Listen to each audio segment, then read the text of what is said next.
ವ್ಯರ್ಥ ಜನರ ಚಿಂತೆಯಿಂದ ನಿನ್ನ ಅಮೂಲ್ಯವಾದ ನಿದ್ದೆಯನ್ನೇಕೆ ಕೆಡಿಸಿಕೊಳ್ಳುವೆ? ಚಿತೆ ದೇಹವನ್ನು ಸುಟ್ಟರೆ ಚಿಂತೆ ಮನಸ್ಸನ್ನು ಸುಡುತ್ತದೆ. ನಿಮ್ಮ ಇಂದಿನ ನೋವು, ಇಂದಿನ ಸೋಲು ನಾಳೆಯ ಸಾಧನೆಗೆ ಬಲವಾಗುತ್ತದೆ, ನಿಮ್ಮನ್ನು ಸದೃಢವಾಗಿಸುತ್ತವೆ. ಯಶಸ್ಸು ನಿಮ್ಮನ್ನು ಹುಡುಕಿಕೊಂಡು ಬರುವುದಿಲ್ಲ, ಬದಲಾಗಿ ನೀವು ಅವುಗಳನ್ನು ಹುಡುಕಿಕೊಂಡು ಹೋಗಬೇಕು. ಭಗವದ್ಗೀತೆಯಿಂದ ಕಲಿಯಬೇಕಾದ ಅಂಶಗಳು: ಕೋಪದ ಮೇಲೆ ನಿಯಂತ್ರಣವಿರಲಿ, ಸುಮ್ಮನಿರಿ, ನಿಮ್ಮನ್ನು ನಂಬಿರಿ, ನಿಮ್ಮ ಕ್ರಿಯೆಗಳನ್ನು ನಿಯಂತ್ರಿಸಿ, ನಿಮ್ಮ ಮನಸ್ಸನ್ನು ನಿಯಂತ್ರಿಸಿ. ಎಲ್ಲವೂ ಒಂದು ಕಾರಣಕ್ಕಾಗಿ ನಡೆಯುತ್ತದೆ. ಕರ್ಮದಲ್ಲಿ ನಂಬಿಕೆ ಇಡಿ, ನಿಮ್ಮ ಜವಾಬ್ದಾರಿಯನ್ನು ಎದುರಿಸಿ. ಅಭ್ಯಾಸ, ಸಹಿಷ್ಣುತೆ, ಕ್ಷಮೆ. ನಿಮ್ಮ ಆಲೋಚನೆ ವಿಧಾನವನ್ನು ಬದಲಾಯಿಸಿ. ಜೀವನದಲ್ಲಿ ಶಾಂತವಾಗಿರಲು 2 ಉಪಾಯಗಳು: ಮರೆಯಲಾಗದಂತಹ ವ್ಯಕ್ತಿಗಳನ್ನು ಕ್ಷಮಿಸಿಬಿಡಿ, ಕ್ಷಮಿಸಲಾಗದಂತಹ ವ್ಯಕ್ತಿಗಳನ್ನು ಮರೆತು ಬಿಡಿ. ಈಗ ಬದುಕು ಕಷ್ಟವಾಗಿದೆ ಅಂತ ಬೇಜಾರಾಗಬೇಡ. ದಿನಗಳು ಕಷ್ಟವಾಗಿವೆ ಅಷ್ಟೇ, ಜೀವನವಲ್ಲ. ನಿನ್ನ ಒಳ್ಳೆಯ ಸಮಯವೇ ನಿನ್ನ ಜೊತೆ ಈಗ ಇಲ್ಲವೆಂದರೆ ನಿನ್ನ ಕೆಟ್ಟ ಸಮಯ ಕೂಡ ಇರಲ್ಲ. ತಾಳ್ಮೆಯಿಂದ ಕಾದು ನೋಡು, ನಿನ್ನ ಕೆಟ್ಟ ದಿನಗಳೇ ನಿನ್ನನ್ನು ಕಟ್ಟುವ ದಿನಗಳು. ಸಮಸ್ಯೆ ದೊಡ್ಡದು ಎಂದು ಭಯಪಡಬೇಡ, ದೇವರು ಅದಕ್ಕಿಂತ ದೊಡ್ಡವನು ಎಂದು ನೆನಪು ಮಾಡಿಕೊಳ್ಳು. ಇತರರಿಂದ ಸ್ಫೂರ್ತಿ ಪಡೆಯಿರಿ, ಆದರೆ ನಿಮ್ಮದೇ ಆದ ಹಾದಿಯನ್ನು ಸೃಷ್ಟಿಸಿ. ಒಳ್ಳೆಯ ವಿಷಯಗಳನ್ನು ಸ್ವೀಕರಿಸಿ, ಅದರಿಂದ ನಿಮ್ಮನ್ನು ಉತ್ತಮರನ್ನಾಗಿ ರೂಪಿಸಿಕೊಳ್ಳಿ. ಭೂಮಿಯ ಮೇಲೆ ಹೇಗೆ ಋತುವಿನ ಬದಲಾವಣೆ ಆಗುತ್ತದೆಯೋ ಹಾಗೆಯೇ ಮನುಷ್ಯರ ಜೀವನದಲ್ಲಿ ಸುಖ ದುಃಖಗಳು ಬಂದು ಹೋಗುತ್ತದೆ.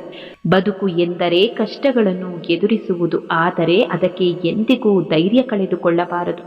ನಾವು ಅನುಭವಿಸುವ ನೋವೇ ನಮ್ಮನ್ನು ಬಲಿಷ್ಠರನ್ನಾಗಿ ಮಾಡುತ್ತದೆ. ಗಾಳಿ ಎಲ್ಲ ಕಡೆ ಇದೆ, ಅದು ಒಳಗೂ ಇದೆ, ಹೊರಗೂ ಇದೆ. ಗಾಳಿ ನಮಗೆ ಕಾಣುವುದಿಲ್ಲ, ಗಾಳಿ ಈ ಆಕಾಶದಲ್ಲಿ ತುಂಬಿದೆ. ಹೀಗೆ ಭಗವಂತ ನಮ್ಮ ಒಳಗೂ ಹೊರಗೂ ತುಂಬಿ ನಿಂತಿದ್ದಾನೆ, ಆದರೆ ಯಾವುದರ ಲೇಪವೋ ಆತನಿಗಿಲ್ಲ. ಈ ಜಗತ್ತಿನ ಸರ್ವ ಇರುವಿಕೆಯು ಭಗವಂತನಲ್ಲಿದೆ. ಅಧರ್ಮದಿಂದ ಶತ್ರು ಹಲವು ಬಾರಿ ಗೆಲ್ಲಬಹುದು, ಆದರೆ ಕರ್ಮ ಎದುರಾಗುವ ವೇಳೆ ಧರ್ಮ ಅವನನ್ನು ಸುಡಲು ಪ್ರಾರಂಭಿಸುತ್ತದೆ.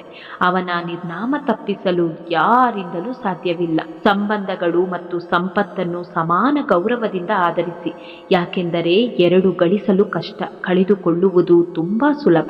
ಪ್ರತಿ ಬಾರಿಯೂ ನಿಮಗೆ ಬೇಕಾದುದನ್ನು ಪಡೆಯುವುದೇ ಸಂತೋಷವಲ್ಲ, ನೀವು ಪಡೆದದ್ದನ್ನು ಪ್ರೀತಿಸುವ ಮತ್ತು ಅದಕ್ಕೆ ಕೃತಜ್ಞರಾಗಿರುವ ಭಾವದಲ್ಲೇ ನಿಜವಾದ ಸಂತೋಷ ಅಡಗಿದೆ.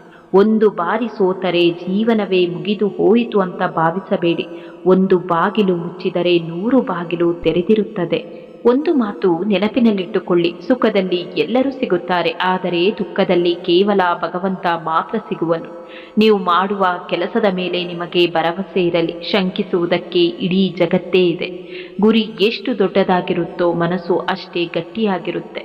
ನಗುತ್ತಾ ಇರಿ, ನಗುವಿಗೆ 1000 ನೋವು ಮರೆಸುವ ಸಾಮರ್ಥ್ಯ ಇರುತ್ತೆ. ಕಾಯುವ ತಾಳ್ಮೆ ಇದ್ದರೆ ಒಳ್ಳೆಯ ದಿನ ಬಂದೇ ಬರುತ್ತೆ.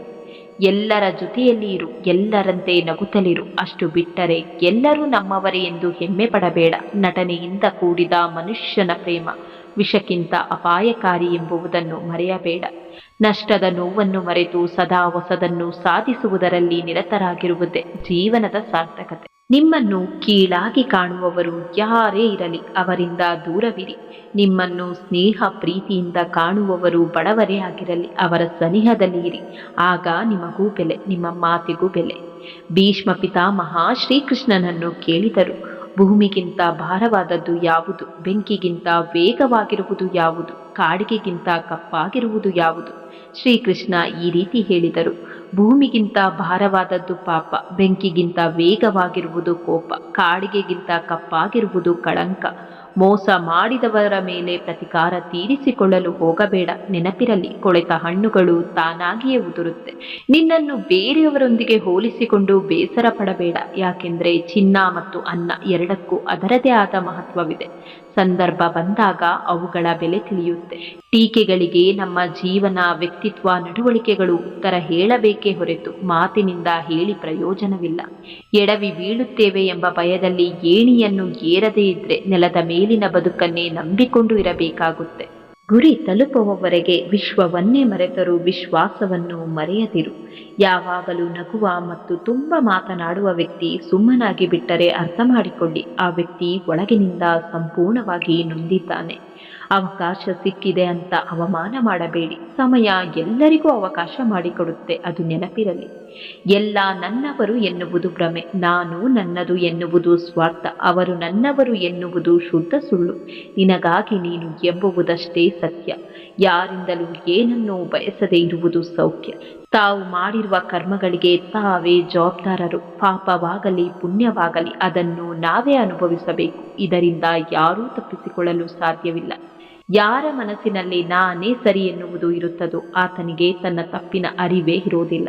ಬಿದ್ದವರನ್ನು ಕಂಡು ನಗಬೇಡ, ಬಡತನದಲ್ಲಿ ಇರುವುದನ್ನು ಕಂಡು ತಿರಸ್ಕರಿಸಬೇಡ, ಹಸಿದವರನ್ನು ಕಂಡು ಕಾಣದಂತೆ ಇರಬೇಡ.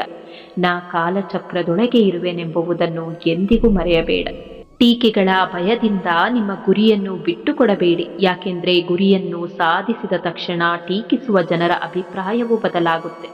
ಯಾವಾಗ ಎಲ್ಲವನ್ನು ಮನುಷ್ಯ ಎದುರಿಸಿ ನಿಲ್ಲುತ್ತಾನೋ ನೋಡುವವರ ಕಣ್ಣಿಗೆ ರಾಕ್ಷಸನನ್ನಾಗಿ ಕಾಣುತ್ತಾನೆ. ಆತ್ಮವೇ ದಣಿದಿದ್ರೆ ನಿದ್ರೆಯಿಂದ ದೇಹಕ್ಕೆ ಯಾವ ಪ್ರಯೋಜನವೂ ಇಲ್ಲ. ಸಮರ್ಥರಾದವರಿಗೆ ಯಾವುದು ಭಾರ, ದುಡಿಯುವ ಮನುಷ್ಯನಿಗೆ ದೂರ ಯಾವುದಿದೆ. ವಿದ್ಯೆ ಇದ್ದವನಿಗೆ ಯಾವ ದೇಶವಾದರೇನು, ಪ್ರೀತಿಯಿಂದ ಮಾತನಾಡುವವರಿಗೆ ಶತ್ರುಗಳಾದರೂ ಎಲ್ಲಿಂದ. ಬೇಡುವವರಿಗೆ ವರವನ್ನು ನೀಡುವ ಯಾವ ಅಗೋಚರ ಶಕ್ತಿಯೂ ಜಗತ್ತಿನಲ್ಲಿಲ್ಲ. ವ್ಯಕ್ತಿ ತಾನೇ ತನ್ನ ಪರಿಶ್ರಮದಿಂದ ಗಳಿಸಬೇಕು.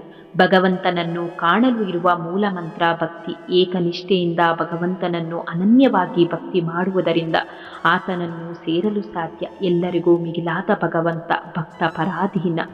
ಆತ್ಮತೃಪ್ತಿ ಇಲ್ಲದ ಮೇಲೆ ಆಡಂಬರದ ಬದುಕು ಏಕೆ? ಹಠ ಎಂದರೆ ನಿನಗೆ ಬೇಕಾದುದನ್ನು ಪಡೆದು ಮೆರೆಯುವುದಲ್ಲ. ಎಲ್ಲಿ ನಿನಗೆ ಬೆಲೆ ಇಲ್ಲವೋ ಅಲ್ಲಿ ನಿನ್ನ ಬೆಲೆ ಸೃಷ್ಟಿಸುವುದು, ಅದೇ ನಿಜವಾದ ಹಠ. ಜಗತ್ತಿನಲ್ಲಿ ನಿಮ್ಮವರು ಅಂದರೆ ಯಾರು ಗೊತ್ತೇ? ಸಮಯ. ಅದೊಂದು ಸರಿಯಾಗಿದ್ದರೆ ಎಲ್ಲರೂ ಜೊತೆಗಿರುತ್ತಾರೆ. ಇತರರ ವಿಶ್ವಾಸ ಗಳಿಸಿಕೊಳ್ಳಬೇಕು ಎಂದರೆ ಮೊದಲು ನಮಗೆ ನಮ್ಮ ಮೇಲೆ ವಿಶ್ವಾಸವಿರಬೇಕು.